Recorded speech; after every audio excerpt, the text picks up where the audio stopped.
Hello भाई लोग, क्या हाल है आप सभी की। आ गया हूं मैं एक और न्यू मांगा के साथ। अगर तुम लोगों ने साकामोतो डेज़ या फिर याकुजा फैमिली जैसे एसासिन जॉनरा को फॉलो करने वाले एनिमे देख के रखे हैं तो तुम्हें आज की ये मांगा बहुत ही बढ़िया लगने वाली है, क्योंकि आज के इस मांगा के अंदर हमारे जो कॉन्सेप्ट है वो पूरे के पूरे एसासिन जॉनरा को ही फॉलो करते हैं। एंड अगर तुमने कुरोकोस बास्केटबॉल देखा होगा तो तुम्हें पता ही होगा उनके राइटर तोदोकी फुजिमा की, उन्होंने ही ये मांगा बनाई है। तो हेलो गाइस, मेरा नाम है सुमन और आप लोग देख रहे हैं मेरा यूट्यूब चैनल। बिना देरी के आज के वीडियो को शुरू करते हैं। मांगा की स्टार्टिंग में ही हमें दिखाया जाता है कि हमारे एमसी के ऊपर बहुत सारे लोग अटैक कर रहे हैं और हमारे एमसी के ऊपर वो लोग एक भी गोली टच नहीं कर पा रहे हैं। वो लोग ये देखकर बहुत शॉक हैं और बहुत ही हैरान है कि क्यों एक भी गोली वो लोग नहीं टच कर पा रहे हैं। और हमारा एमसी अपने न्यूज़पेपर से उन गोलियों को डिफ्लेक्ट कर रहा है। व्हाट द हेल, हो क्या रहा है मांगा के फर्स्ट पैनल पर ही। मुझे लगता है कि ये कोई आम न्यूज़पेपर नहीं है, इसी वजह से हमारा एमसी ऐसी चीजें कर पा रहा है। और हम देखते हैं नेक्स्ट पैनल पर हमारा एमसी उस न्यूज़पेपर के पीछे अपना गन छुपाया हुआ था और अचानक से वो गन निकालकर एक बंदे को उड़ा देता है। बट तभी भी वहां पर और भी सारे बंदे थे, वो हमारे एमसी के ऊपर फायरिंग करे ही जा रहे थे। और तभी हमारे एमसी के पीछे से एक बंदा आता है और बोलता है आप ठीक तो होना बॉस। और ये बोलने के बाद हमारा एमसी का जो टीममेट था वो अपने एमसी को कवर देने लगता है और वो भी बाकियों को उड़ाने लगता है। तभी हमारे सामने एक सीन दिखाया जाता है। हमारा एमसी ऐसे फाइटिंग सीन के बीच में ही अपने टीममेट को टोक कर बोलता है अगर तुम ऐसे बेकार काम ना कर अपना खुद का काम करते तो हमें ऐसे सिचुएशन में फंसना ही नहीं पड़ता। और इसके रिप्लाई में हमारे एमसी का पार्टनर बोलता है हमें माफ कर देना। और उसी के बाद हम देखते हैं पैनल चेंज होता है। हमारा एमसी सिगरेट फूंकते हुए बोलता है तो आखिरकार सारा काम खत्म हो ही गया। और उसी के बाद हम देखते हैं कि सभी के सभी लोग खत्म हो चुके हैं और हमारा जो एमसी का पार्टनर था वो बोलता है कि किसी भी तरह से हम बच ही गए। और हम चारों तरफ लोगों की डेड बॉडीज देख पा रहे हैं और ये बंदा छत पे कैसे गया भाई। और इसके बाद हम देखते हैं कि हमारा एमसी सिगरेट फूंक रहा था, तभी उसका पार्टनर वहां पे आ जाता है और बोलता है कि इस बात में कोई भी दो राय नहीं है कि आप ही सबसे ताकतवर हिटमैन हो और आपको कोई पार्टनर की जरूरत भी नहीं है। और ये बातें सुनकर हमारा एमसी बोलता है क्या अभी हम इन बातों को रोक सकते हैं, क्योंकि मैं जब मर जाऊंगा तब तुम ऐसी बातें करोगे तो चलेगा। और उसी के बाद हमारा एमसी का जो पार्टनर था वो बोलता है कि मुझे आपके लुक्स तो थोड़े अजीब लगते हैं, बट आप जो ये अपने साथ एक न्यूज़पेपर कैरी करते हो ये आपको बहुत ही क्लासिक लुक देता है। और ये बातें सुनकर हमारा एमसी बोलता है मुझे न्यूज़पेपर रीड करना पसंद है, बट ये बस रीड करने के लिए ही नहीं है, मैं इससे बहुत सारे काम भी कर सकता हूँ। और उसके बाद हमारा एमसी और भी बोलता है एक न्यूज़पेपर तुम्हारे लिए बहुत ही काम का साबित हो सकता है, क्योंकि एक न्यूज़पेपर की मदद से तुम कहीं पर भी एक अपने वेपन को छुपा कर ले जा सकते हो और अपने वेपन से अपना एसासिन वाला काम पूरा कर सकते हो। और ऐसा बोलते हुए हम देख पा रहे हैं कि साइड के पैनल पर हमें एक चीज शो किया गया है जहां पर हमारा एमसी न्यूज़पेपर पढ़ते पढ़ते एक बंदे को उड़ा रहा है। और उसके बाद हम देखते हैं हमारे एमसी के हाथ में एक ग्लास टाइप कुछ आया है और वो देखता है कि ये क्या है। ये एक वैप्स का छता है। वैप्स मतलब तुम समझ सकते हो मधुमक्खी के चचेरा भाई, उसे क्या बोलते हैं मुझे हिंदी में इतना ज्यादा पता नहीं है, तो तुम मधुमक्खी का चचेरा भाई समझ लो। और ये देखकर हमारा जो एमसी है वो इस बॉटल को फेंक देता है और बोलता है कि क्या यहाँ पर कोई कीड़े मकोड़ा का शॉपिंग मॉल है, नहीं तो ऐसी चीजें यहाँ पर क्यों है। और इसके बाद हमारा एमसी बोलता है चलो यहाँ से अभी हमें कुछ रामन वामन खाना पड़ेगा। उसके बाद हम देखते हैं हमारा एमसी रामेन शॉप के अंदर आ चुका है और हम देखते हैं कि हमारे एमसी और अपना पार्टनर जो है वो रामेन खाते हुए अपना एमसी का जो पार्टनर था वो बोलता है कि आप ये क्या कर रहे हो, इतना सारा गार्लिक क्यों दे रहे हो आपके रामन के अंदर। और ये बातें सुनने के बाद अपना एमसी बोलता है क्या ही फर्क पड़ता है, ये मेरा खाना है, मैं जो चाहे करूं, मुझे ऐसे ही खाना पसंद है। और उसके बाद हम देखते हैं सीन चेंज होता है और हमारा एमसी अपने गाड़ी को लेकर अपने अपार्टमेंट के नीचे आ चुका है। और तभी वो साइड में कुछ आवाजें सुनता है और वो नोटिस करता है कि कुछ बच्चे चिल्लाते हुए उसके कार के साइड से निकल रहे हैं। और तभी वो कार को पार्क करता है और वो अपने रूम के अंदर जाने लगता है। तभी वो लिफ्ट से निकलता ही है, बस वही बच्चा आकर हमारे एमसी से टकरा जाता है। वो बोलता है ए बच्चे, और उसकी इस बात से हमारा जो बच्चा था वो बहुत ही डर जाता है और वो उधर से भाग जाता है रोते हुए। हमारा एमसी ये देखकर बोलता है मैंने तो उससे अभी कुछ बातें की भी नहीं थी, वो मुझसे डर के भाग क्यों गया। और इसी के बाद हमारा एमसी अपने रूम के अंदर घुसता है और वो सोचने लगता है कि मुझे लगता है कि मैं कभी भी बच्चों के साथ अच्छा बर्ताव नहीं कर पाऊंगा और मैं बच्चों के फीलिंग्स को कभी भी नहीं समझ पाऊंगा। और इसके बाद हमारा एमसी मन में सोचने लगता है कि ये उतना भी बुरा नहीं था कि मैं जब उनके एज में था तब मैं भी बातें वगैरह किया करता था। किनसे बातें किया करता था, हमारा एमसी बोलता है मैं बहुत ही आराम से बातें किया करता था उन लोगों से जो लोग मुझे किसी को टपकाने के लिए हायर करते थे। और ये बहुत ही मजेदार है बट इतना भी बेकार नहीं था। तो उसके बाद हमारा एमसी अपने कपड़े को निकाल कर अपने जो बुक शेल्फ है उधर पर एक फोटो को देखने लगता है और वो सोचता है कि अगर मैं इन चीजों में थोड़ा भी ज्यादा केपेबल होता तो आज वो लोग मेरे साथ होते। उसी के बाद हमें नेक्स्ट पैनल पर दिखाया जाता है हमारे एमसी की फैमिली को, जहां पर उसकी बेटी और बीबी को भी दिखाया जाता है उस फोटो फ्रेम के अंदर। और उसी को देखते हुए हमारा एमसी ये सारी बातें सोच रहा था। उसके बाद वो एक सिगरेट जलाता है और अपने बैल्कनी पे चला जाता है। अपने बैल्कनी पे सिगरेट फूंकते हुए वो सोचने लगता है कि आखिर मैंने किया ही क्या था कि वो लोग मुझे छोड़कर चले गए, इसका मुझे कोई भी अंदाजा ही नहीं है। उसके बाद हमारा एमसी और भी बोलता है कि मुझे कोई भी अंदाजा ही नहीं है कि आखिर एक बच्चे को बोलते ही क्या है। मेरे पास ना तो कोई इंटरेस्टिंग स्टोरी है या फिर कोई हॉबीज है जिससे कि मैं बच्चों के साथ बात कर पाऊं। और यही बातें सोचते हुए हमारा एमसी नीचे देखता है कि एक फादर अपने बच्चे के साथ जा रहा था। और ये देखकर हमारा एमसी मन में ही सोचता है कि ऐसे जीना भी बहुत ही बोरिंग हो जाता है। और ये सारी बातें सोचते हुए हमारे एमसी के पीछे डोरबेल बजता है और हमारा एमसी देखता है कि कौन आया है। हमें पता चलता है कि हमारा वही असिस्टेंट आया है जो अपने एमसी के साथ हिटमैन वाले काम में था। और वो बोलता है, हे बॉस, मेरे पास आपका कुछ रह गया था जो मुझे आपको देना है, तो जल्दी से दरवाजा खोलिए। और ये बातें सुनकर हमारा एमसी अपने घर के अंदर जाकर दरवाजा खोलने ही वाला होता है, तभी पीछे से एक वही मधुमक्खी का चचेरा भाई आ जाता है और अपने एमसी के पीछे काट लेता है। और हमारा एमसी सडनली एक हेवी पेन फील करता है और वो बहुत ही जोर से चिल्ला उठता है। बट तभी उसने उस मधुमक्खी के भाई को तो मार डाला था, बट उसका पेन अभी तक कम नहीं हुआ था। वो देखता है कि ये एक वेब्स है, मतलब मधुमक्खी का चचेरा भाई, बट ये बहुत ही अलग टाइप का वेब्स था। मतलब ये जो नॉर्मल मधुमक्खी के चचेरा भाई होता है वो ऐसा नहीं था, ये देखने में बहुत ही डिफरेंट था। और ये हमारा एमसी देखकर समझ जाता है, बट उसका पेन अभी तक कम नहीं हुआ था। उसे इंस्टेंटली बहुत सारा स्वेट आने लगता है, मतलब पसीना आने लगता है। और हमारा जो एमसी का पार्टनर था वो भी ये चिल्लाने की आवाजें सुनकर दरवाजे खोलकर अंदर आ जाता है और वो देखता है हमारा एमसी जो है वो फ्लोर के अंदर बैठे हुए चिल्ला रहा है। उसी के बाद डायरेक्टली सीन कट ऑफ हो जाता है और हमें नेक्स्ट पैनल पर दिखाया जाता है कि एक लैब के अंदर है हम लोग और लैब के अंदर एक लेडी जो है वो काम कर रही है। और जो लेडी यहाँ पर बैठी हुई थी उसका नाम है एरी। और मैं तुम्हें बता दूं ये है ओगामी की एक्स वाइफ। ओगामी कौन है? ओगामी है हमारा एमसी। हमारे एमसी का नेम अभी तक रिवील नहीं हुआ है, पूरा नेम, बट ये आगे है, मैं तुम्हें बता देता हूँ। हमारे एमसी का जो पूरा नाम है वो है जो ओगामी। और ये जो लेडी है ये असैसिन सिंडिकेट की हेड है साइंस डिपार्टमेंट में। और उसके ऊपर से ये अपनी ओगामी की, मतलब हमारे एमसी की जो एक्स वाइफ थी वो है। और इसे तुमने फोटो के अंदर भी देखा होगा। और वो बोलती है कि आखिर ये है क्या, मुझे कुछ समझ में ही नहीं आ रहा। और उसी के बाद हम देखते हैं हमारे एमसी की भी आंख खुल जाती है और वो अचानक से उठकर बोलता है कि आखिर ये है क्या, मैं कहां पर हूं। और ये सारी बातें सुनकर हमारी जो पीछे से एरी थी वो बोलती, वो तो बहुत ही बढ़िया, तुम आखिर उठ ही गए। और ये सारी आवाज सुनकर हमारा एमसी बोलता है एरी, और हमारी जो एरी थी वो बोलती है तुम मेरे लैब के अंदर हो। और तभी हमारी एरी बताने लगती है कि तुम्हारे जो फिजिकल, यानी हमारे एमसी के जो फिजिकल अपीयरेंस है उसके अंदर बहुत ही एक्सट्रीम लेवल के चेंजेस आ चुके हैं। और इसका जो मेन रीजन है वो है उस मधुमक्खी का चचेरा भाई। और हमें हमारी एरी ये भी बताती है कि ये मधुमक्खी का चचेरा भाई कहीं और से नहीं, हमारा जो एमसी पहले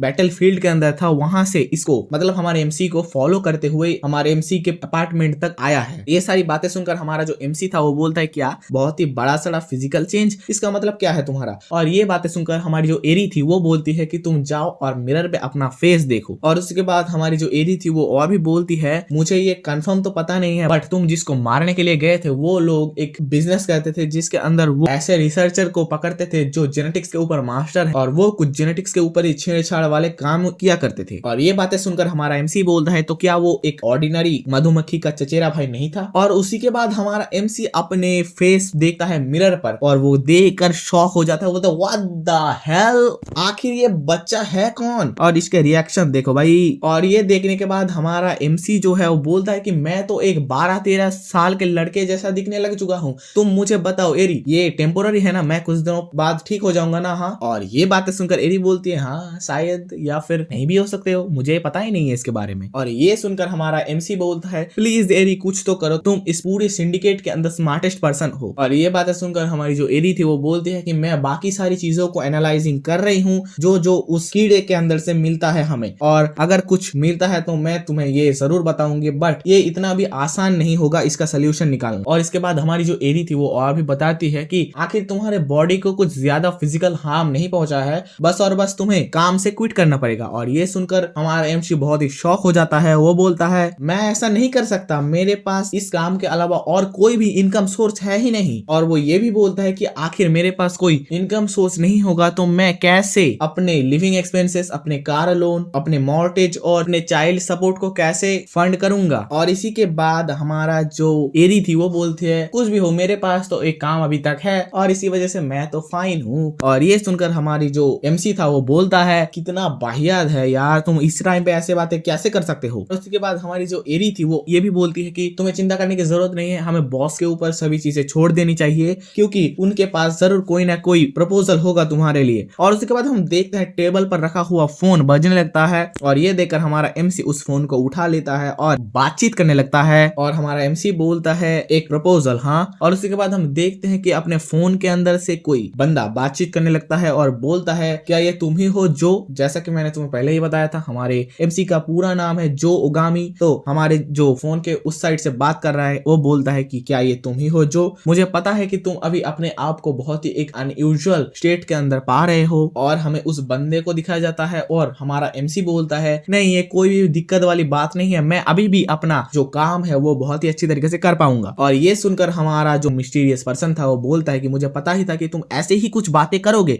और इसी वजह से मैंने तुम्हारे लिए एक बहुत ही बढ़िया काम सिलेक्ट करके रखा है जो तुम्हारे इस बच्चे स्टेट के अंदर ही बहुत ही अच्छी तरीके से फिट हो जाएगा। और उसी के बाद हमारा एमसी बोलता है तो क्या मुझे मिडिल स्कूल पर जाना पड़ेगा वादा। और उसके बाद वो मिस्टीरियस पर्सन बोलता है मुझे माफ करना बट सच्चाई तो ये है कि हमारा जो मिस्टीरियस पर्सन था वो अपने बेटी को इस प्राइवेट स्कूल के अंदर भेजना चाहता है बट उसे ये पता नहीं है कि वो स्कूल के अंदर जाके सेफ रहेगी भी या नहीं। तो इसी वजह से हमारे एमसी को वो अपने स्कूल के अंदर मुआयना या फिर तुम बोल सकते हो अपने बेटी को प्रोटेक्ट करवाने के लिए भेज रहा है एज ए स्पाई एजेंट। ये सारी बातें सुनने के बाद हमारी जो एरी थी वो बोलती है आखिर इसमें दिक्कत ही क्या है, आखिर तुमने एलिमेंट्री स्कूल भी पास नहीं किया था अपने बचपन के अंदर। और ये बातें सुनकर हमारा जो एमसी था वो बोलता है तो क्या इसका मतलब मैं अभी एलिमेंट्री स्कूल में जाऊं। और इसके बाद हमारा एमसी बोलता है उस मिस्टीरियस पर्सन को आखिर तुम मुझे ये काम देकर तो दिलासा देने की कोशिश तो नहीं कर रहे। और हमारा जो मिस्टीरियस पर्सन था वो बोलता है तुम्हें चिंता करने की जरूरत नहीं क्योंकि ये एक ऑफिशियल काम है और जिसके लिए तुम्हें पेमेंट भी मिलेगी। और ये सुनकर हमारा एमसी शॉक हो जाता है और हमें नेक्स्ट डे का सीन दिखाया जाता है जहां पर हमारा एमसी एकदम झकास तरीके से तैयार हो रहा था स्कूल में जाने के लिए। और उसी के बाद हम देखते हैं हमारे एमसी के रूम में हमारा जो एमसी का असिस्टेंट था वो देखने को मिलता है और इसका नाम है कोतेत्सु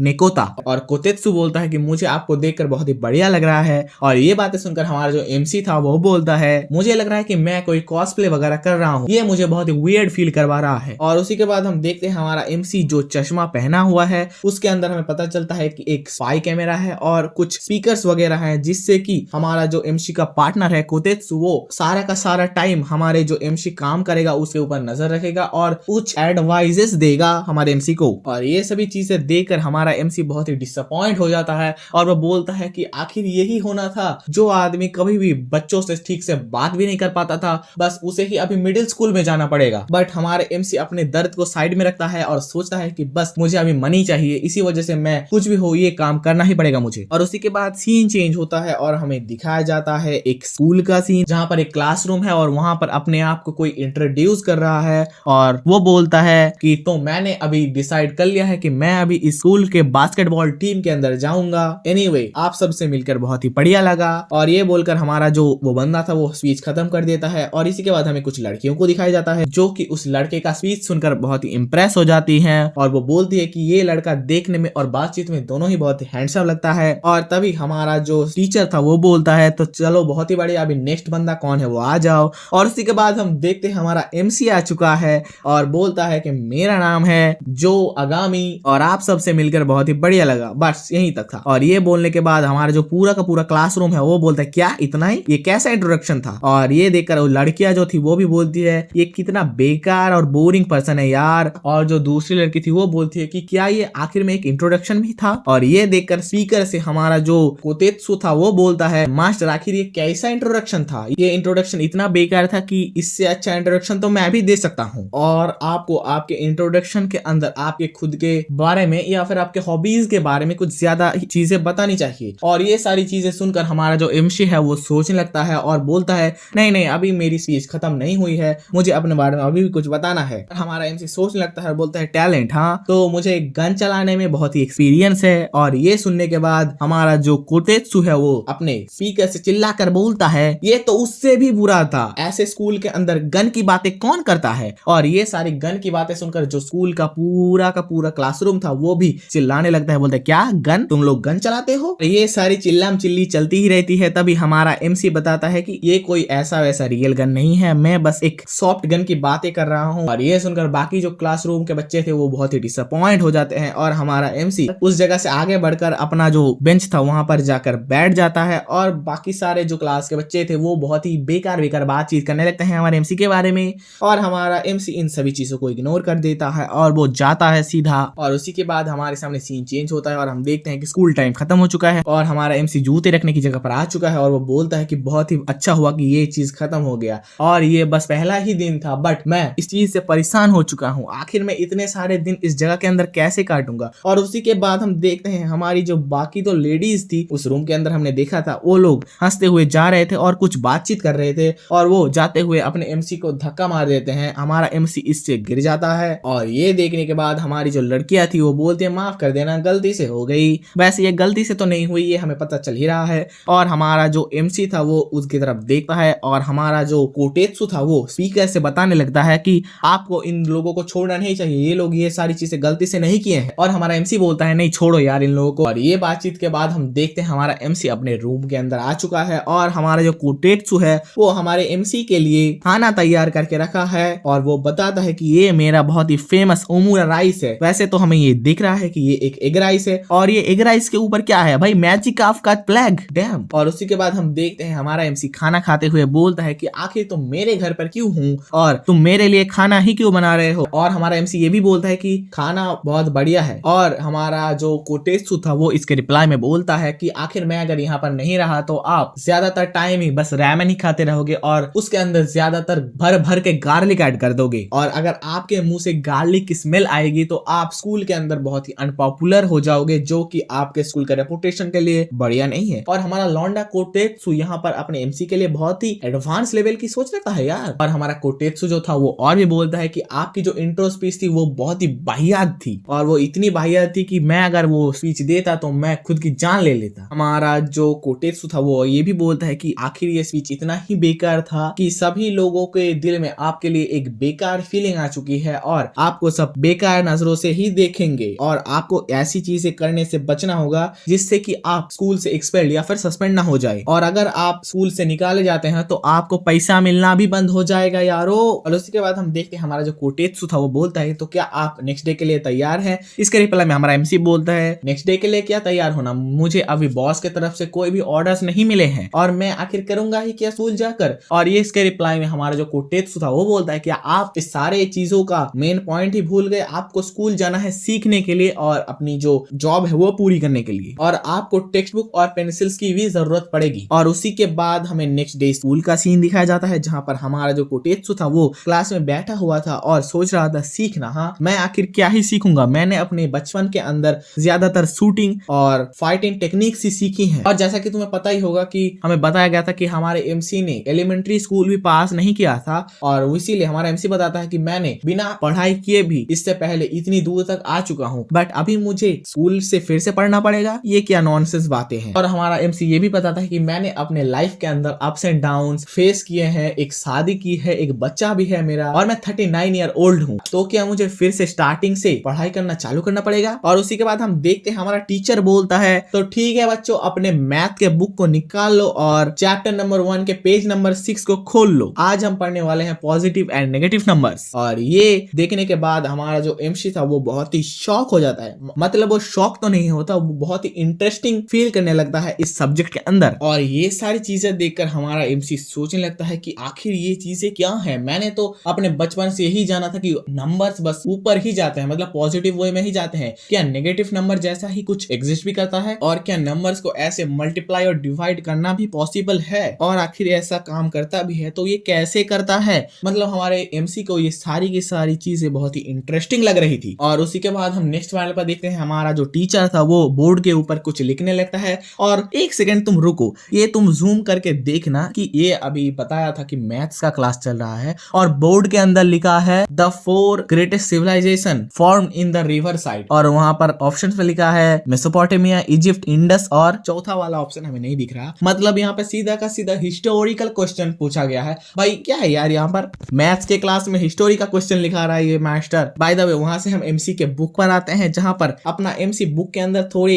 इमेज वाले मैथ्स के क्वेश्चन को सॉल्व करने की कोशिश कर रहा था। और तभी हम देखते हैं कि क्लास खत्म हो चुकी है और हमारा जो मास्टर था वो बोलता है तो आज के लिए बस इतना ही, तुम जाकर अपने घर में जाना और अपना घर का जो होमवर्क है वो बहुत ही अच्छी तरीके से करके लाना। और ये सभी चीजें देखकर हमारा जो एमसी था वो बहुत ही इंटरेस्टिंग फील करता है और वो खुशी में रोने लगता है। वो बोलता है कि इतने सारे न्यू चीजें सीखना बहुत ही मजेदार है। Math, social science, social studies, languages, ये बहुत ही मजेदार है सीखना। और हमारा एमसी ये भी बताता है कि मैंने अपनी पूरी जिंदगी बस बेकार और घटिया काम करने में ही बिताए हैं, बट अभी जब मैं ये चीजें पढ़ रहा हूँ तो मुझे एक बहुत ही नई चीज फील हो रहा है। और अभी जैसे मेरे ब्रेन के अंदर एक सिंगल ड्रॉप ऑफ नॉलेज आता ही जा रहा है। और उसी के बाद सीन चेंज होता है और हम देखते हैं कि रात हो चुकी है और हमारा एमसी घर में आ चुका है। हमारा जो एमसी का पार्टनर था यानी कि कोटेत्सु, वो बोलता है कि मास्टर खाना तैयार हो चुका है, आप आ जाओ, आप अभी तक वहां पर बैठकर क्या कर रहे हो। और हमारा जो एमसी था वो बोलता है यहाँ पर कुछ तो दिक्कत है। और हमारा जो कोटेत्सु है वो बोलता है कि दिक्कत, आप ऐसी क्या बातें कर रहे हो। और इसके रिप्लाई में हमारा जो एमसी था वो बोलता है मैंने अपने मिडिल स्कूल के सारे जो होमवर्क थे वो कर लिए हैं और इसमें मुझे बहुत ही मजा आ रहा है, बट मुझे एक चीज समझ में नहीं आ रही है और वही मेरे दिक्कत का रीजन है। और ये सारी बातें सुनकर कोतेत्सु जो था वो बहुत ही हैरान हो जाता है, उसे इस सारी बातों का झांट बराबर कुछ समझ में नहीं आ रहा होता है। और हमारा एमसी फिर से बताता है कि मैंने ऑलरेडी अपना जो सारा का सारा होमवर्क था वो खत्म कर लिया है, बट फिर भी मुझे कुछ सेटिस्फाइंग फीलिंग नहीं आ रही है, मुझे ऐसा लग रहा है कि मैंने कुछ मिस कर दिया है। और ये बातें सुनकर हमारा जो एमसी का पार्टनर था कोतेत्सु, वो बोलता है कि आपको ये सभी अभी रख देना चाहिए और आपको थोड़ा रिलैक्स करना चाहिए मास्टर। और हमारा कोतेत्सु ये भी बोलता है कि मैं अब नोटिस कर रहा हूँ कि आप अपने क्लासेस को और अपने स्कूल्स को ज्यादा इंपॉर्टेंस देने लगे हो और अभी न्यू क्लासेस करने में भी आपको इंटरेस्टिंग आ रहा है। इसी के बाद हम नेक्स्ट डे का सीन देखते हैं जहाँ पर क्लासरूम के अंदर हमारा एमसी बैठा हुआ था और वो क्लासरूम के अंदर ही बैठे बैठे सोचने लगता है कि अभी मैं क्या करूंगा। आज फिर से एक बढ़िया दिन होने वाला है जब मैं बहुत सारी न्यू चीजें सीखूंगा। और यही कहते हुए हमारा एमसी जो था वो अपने पास्ट लाइफ के अंदर और इस लाइफ के अंदर जो चीजें वो सीख रहा है उसके अंदर थोड़ा सिमिलैरिटीज फील करने की कोशिश करता है। और हम देखते हैं कि क्लास के बाहर और अंदर बहुत ही चिल्लामिल्ली हो रही है और हमारा एमसी ये देखकर सोचता है कि आखिर कुछ भी हो, मैं पहले भी बच्चों को बर्दाश्त नहीं कर पा रहा था और अभी भी नहीं कर पा रहा हूँ, ये बच्चे शायद मेरे लिए बने ही नहीं है। और इसके बाद हम देखते हैं हमारा जो कोतेत्सु था वो अपने माइक से अपने एमसी को बताने लगता है कि बॉस बाहर कुछ वियर्ड साउंड्स आ रहे हैं, आप वहां जाकर चेक कीजिए। और ये सुनने के बाद हमारा जो एमसी था वो भी रियलाइज करता है कि हाँ कुछ तो आवाजें आ रही हैं बाहर से। और इसके बाद हम बाहर वाला सीन देखते हैं जहां पर बहुत ही ज्यादा भगदड़ मची हुई थी भाई लोग। और आखिर ये भगदड़ मची ही क्यों थी। और हम देखते हैं कि बाहर जितने भी सारे स्टूडेंट्स भाग रहे थे उनको उस स्कूल के टीचर्स लोग अंदर जाने के लिए बोल रहे थे स्कूल के। और हम देखते हैं कि आखिर ये भगदड़ मची ही क्यों थी। एक पांडा का मास्क पहना हुआ बंदा जो कपड़ा नहीं पहना हुआ था, बस चड्डी और पांडा का मास्क पहना हुआ था, वो आकर उड़ते हुए उस स्कूल के वॉचमैन को एक लात मार देता है। और ये सभी चीजें देखकर हमारा जो स्कूल के जो लौंडे लोग थे वो बोलने लगता है कि तुमने क्या ये देखा, उसने उड़ते हुए एक लात मारी अपने वॉचमैन के मुंह पर और वॉचमैन उड़ गया, वाओ डैम। और ये देखकर वो लौंडिया भी इंप्रेस हो जाती है, बोलती है कितना हॉट बंदा है यार, साला उड़ते हुए लात मार रहा है। और उसी के बाद हम देखते हैं उसी चड्डी पहने हुए पांडा वाले मास्क वाले बंदे को, और वो दौड़ते हुए हमारी लड़कियों की तरफ ही आ रहा था सीधा। और ये देखकर वो लड़कियां भी बहुत ही डर जाती हैं और वो वहां से भागने की कोशिश करती है, बट हमारा लौंडा एक सुपरमैन वाला जंप लगाता है और हमारी लौंडियों के सामने आ जाता है कुछ ऐसी पोजीशन पर। और अपना जो मास्क वाला बंदा था वो बोलता है तो मेरे पास जो भी चीजें हैं वो मैं अभी तुम्हें दिखाने वाला हूँ और वो भी बहुत ही ध्यान से देखना। और हमारे पांडा के मास्क वाला बंदा बोलता है कि तुम्हारे साथ दिक्कत क्या है, पुलिस अभी बहुत ही जल्दी आने ही वाली है, बट पुलिस चाहे आ भी जाए मैं भागने में बहुत ही एक्सपर्ट हूँ और मैं बहुत ही आसानी से भाग जाऊंगा, और अगर मैं पकड़ा भी जाऊं तो भी मुझे कोई दिक्कत है ही नहीं, और अगर ऐसे ही सब कुछ खत्म हो भी जाए तो मुझे इससे बहुत ही मजा आएगा। और ये सारी बातें सुनकर हमारी जो लड़कियां थी वो बहुत ही डर जाती है और वो बोलती है। और तभी हम देखते हैं कि हमारा एमसी भी उस हॉल के अंदर आ चुका है और बोलता है कि आखिर यहाँ पर चल क्या रहा है। और हमारा जो कोतेत्सु वहां पर बैठा हुआ था वहां से उसको इन्फॉर्म करता है कि ये दो लड़कियां वही हैं जिसने आपको उस दिन परेशान किया था और आपको इन लोगों को बचाने की कोई भी जरूरत नहीं है, आप वहां से अनदेखा करके सभी चीजों को भाग जाओ। बट ये बातें सुनकर हमारा एमसी जो था वो बोलता है कि नहीं, मैं ऐसा नहीं कर सकता क्योंकि वो जो लड़कियां हैं वो मेरी ही बेटी के एज के हैं और वैसे भी मुझे उन लोगों में से एक को प्रोटेक्ट करने का जिम्मेदारी मिला है, बाकी तो मैं दूसरे की खबर नहीं लूंगा, बट एक को तो प्रोटेक्ट करने मेरा जॉब है, और अगर मैं मेरा जॉब ही ना करूं तो मुझे जॉब से निकाला भी जा सकता है। और ये सारी बातें बोलने के बाद हमारा एमसी अपने साइड में एक लौंडा चौक और डस्टर ले जा रहा था, उसके पास से बहुत ही स्पीड से चौक्स ले लेता है और हमारे जो पांडा थे उसके ऊपर फेंक के मारता है। And I don't know for some reason हमारा एमसी उन चौक्स को ऐसे अपने बुक्स के मदद से फेंकता है कि वो चौक्स अपने पांडा के सामने जाकर ब्लास्ट हो जाते हैं हैं, जिससे चौक से एक पूरा का पूरा स्मोक स्क्रीन बन जाता है। कुछ भी भाई लोग, कुछ भी। और हमारा जो एमसी था वो बहुत ही स्पीड से अपने जो पांडा की तरफ था वो जाने लगता है उस स्मोक स्क्रीन का फायदा उठाकर, और वो अपने पांडा के सामने जाकर एक पेट पर हेवी ब्लो देता है और वो समझता है कि इसी के साथ इसका काम खत्म हो जाएगा। बट हमारा एमसी भूल चुका है कि उसका फिजिकल स्टेट अभी बहुत ही लो आ चुका है। इसका मतलब उसका जो पावर लेवल था वो भी बहुत ही लो आ चुका होगा। बट बहुत ही जल्दी ये चीज हमारे एमसी को रियलाइज हो जाता है और वो समझ जाता है कि एक पंच के अंदर हम इसका मतलब हमारा एमसी इसका कुछ भी नहीं बिगाड़ पाएगा। और ये देखकर हमारा जो पांडा था वो बोलता है आखिर तुम्हारी दिक्कत क्या है बच्चे। और हमारा पांडा ये भी बोलता है कि आखिर तुम ऐसा ही चाहते हो तो तुम सबको यहीं पर खत्म कर दूंगा मैं। और ये बोलने के बाद वो साला अपने कच्छे से डायनामाइट निकाल देता है भाई। और वो अपने कच्छे से डायनामाइट निकालने के बाद बोलता है मैं तुम सब लोगों को उड़ा दूंगा। और अपना जो पांडा वाला बंदा था वो उस डायनामाइट को जला देता है। बट हमारा एमसी जो था वो बहुत सी फास्ट रिएक्शन देकर अपने उस पांडा वाले बंदे के हाथ पे एक स्लैम मारता है, जिससे वो डायनामाइट जो था वो ऊपर उछल जाता है। और हमारा जो एमसी था वो उसी के साथ अपने पांडा वाले लौंडे के गोटो पर लात मार देता है। बहुत ही दर्दनाक था। रेस्ट इन पीस फॉर पांडा गाय। और इसी के बाद हमारा एमसी फॉर सम रीजन कहां से पता नहीं बट एक गन ले आता है और उस डायनामाइट को हवा में ही शॉट करके उड़ा देता है। और उसी के बाद हम नेक्स्ट सीन पे आते हैं जहां पर स्मोक स्क्रीन धीरे धीरे हट रहा था और ये जो दो लड़कियां थी वो हमारे एमसी को देख लेती है और वो सोचती है कि क्या ये वही लूजर बंदा है और क्या इसी ने उस पांडा वाले आदमी को हरा कर यहाँ से भगाया था। और ये सारी बातें सुनकर हमारा जो एमसी था वो बोलता है क्या मैं तो एक नॉर्मल आम बंदा हूँ, मैं बस यहाँ से निकल ही रहा था, तुम लोग भी यहाँ से निकल जाओ। और ये बोलने के बाद हमारा जो एमसी है वो यहाँ से निकल जाता है। और जब हमारा एमसी निकल जाता है तब पूरा का पूरा वो चौक वाला स्मोक स्क्रीन हट जाता है और हमारे जो बाकी सारे लौंडे लोग थे वो देखते हैं कि वो पांडा वाला बंदा लेटा हुआ है, वहां पर हार चुका है। उसी के बाद हम नेक्स्ट डे का टीवी न्यूज रिपोर्ट देखते हैं जहां पर बताया गया था कि एक पांडा मास्क पहना हुआ बंदा एक स्कूल के अंदर घुसकर बहुत ही तबाही मचा रहा था। बट फॉर सम रीजन एक अननोन पर्सन के द्वारा वो कैप्चर किया जा चुका है। और ये सारी न्यूज कौन देख रही थी? हमारी जो एरी वो देख रही थी। और हमारी जो एरी के साथ एक और लेडी बैठी हुई थी वो बोलती है कि क्या ऐसा भी चीजें हो सकती हैं, ये विश्वास करना मुश्किल है। और ये लेडी कौन है हमें अभी तक बताया नहीं जाता है। और उसके बाद हम सीन चेंज होता है और देखते हैं क्लासरूम का सीन और सभी के सभी क्लास के स्टूडेंट्स लोग बातचीत कर रहे हैं कि चलो आज स्कूल के बाद थोड़ी मजे मस्ती करने जाएंगे। और उसी के बाद हम देखते हैं कि एक लौंडा बोलता है कि हमें स्कूल का ग्रुप बनाना चाहिए और जो बाकी लोग थे वो बोलते हैं कि हाँ स्कूल ग्रुप तो एक बनाना ही चाहिए। और उनमें से बहुत सारे लोग बोलते हैं कि मुझे भी ऐड करो, मुझे भी ऐड करो। और उसी के बाद जो उन दोनों में से एक लड़की थी वो बोलती है कि तुम लोग स्कूल के एंड में मुझे अपना अपना नंबर भेज देना, मैं सभी को स्कूल ग्रुप में ऐड कर लूंगी। और उसके बाद हम देखते हैं उसी लौंडे को जिसने अपने पहले दिन पे स्पीच दिया था बास्केटबॉल वाला, तुम्हें याद ही होगा। वो लौंडा बोलता है कि क्या हमें उसको छोड़ देना चाहिए। और इसके बाद वो दोनों लेडी नोटिस करती है कि वो हमारे एमसी के बारे में बात कर रहा है और वो दो लड़कियां बोलती है हमें उससे पूछना तो चाहिए ही। और हमारा जो एमसी था वो इन लोगों की बातचीत सुनता है और वो बोलता है कि क्या बातें कर रहे हैं ये लोग। और उसी के बाद हम देखते हैं कि वो दो जो लड़कियां थी वो आती है और पूछती है कि क्या तुम ग्रुप में ऐड होना चाहोगे। और जो हमारा एमसी था वो मन में ही सोचने लगता है तो आखिर क्या मुझे ऐड होना पड़ेगा एक फ्रेंड्स ग्रुप के अंदर, क्या यही बाकी था? और अगर यही बाकी है तो क्यों नहीं। और इसके बाद हम देखते हैं कि वो दो जो लौंडिया थी वो थोड़ी ब्लश करते हुए बोलती है कि पिछले दिन तुमने जो किया उसके लिए तुम्हारा शुक्रिया। और इसी के बाद सीन चेंज होता है और हम देखते हैं कि हमारा एमसी घर में आ चुका है और वो बहुत ही परेशान हो चुका है क्योंकि उसके फोन में नोटिफिकेशंस आना बंद ही नहीं हो रहे हैं क्योंकि वो स्कूल ग्रुप के अंदर ऐड हो चुका है। वो धड़ाधड़ वो लोग मैसेज भेजे ही जा रहे हैं और वो यही सोच रहा होता है कि मैं आखिर स्कूल ग्रुप के अंदर क्यों ही ऐड हुआ। और ये सारी चीजें देखकर हमारा जो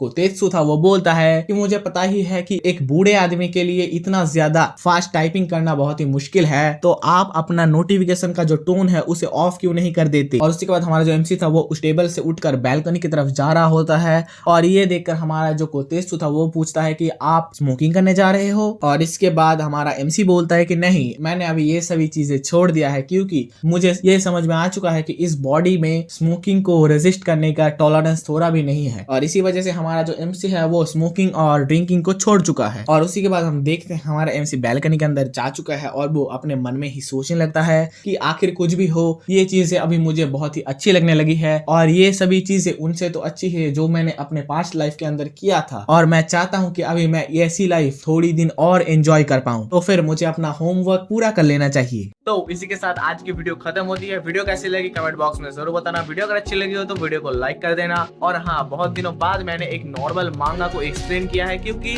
मेरे चैनल पर ज्यादातर 18+ यानी कि इची मांगास ही एक्सप्लेन होते हैं। तो भाई मैं अपने चैनल को पूरा का पूरा 18+ कंटेंट वाला तो नहीं बनाना चाहता, इसीलिए नॉर्मल मांगा भी कभी कभी एक्सप्लेन करने पड़ेंगे। और मैंने ऐसे ही टाइप के बहुत सारे अंडररेटेड मानवा ढूंढ के रखे हैं, जिसके मैं हर एक मांगा के एक एक पार्ट लेके आऊंगा। जिस मांगा के ऊपर तुम्हारा रिस्पॉन्स अच्छा होगा उस मांगा का पार्ट 2 भी आएगा। अगर इस वीडियो के ऊपर भी तुम्हारा रिस्पॉन्स अच्छा होता है तो मैं इस मांगा का भी पार्ट 2 बनाऊंगा ऑफ कोर्स। और वीडियो ही दिखते ही मिलते हैं एक और न्यू वीडियो एक और न्यू मांगा के साथ। Until then bye bye.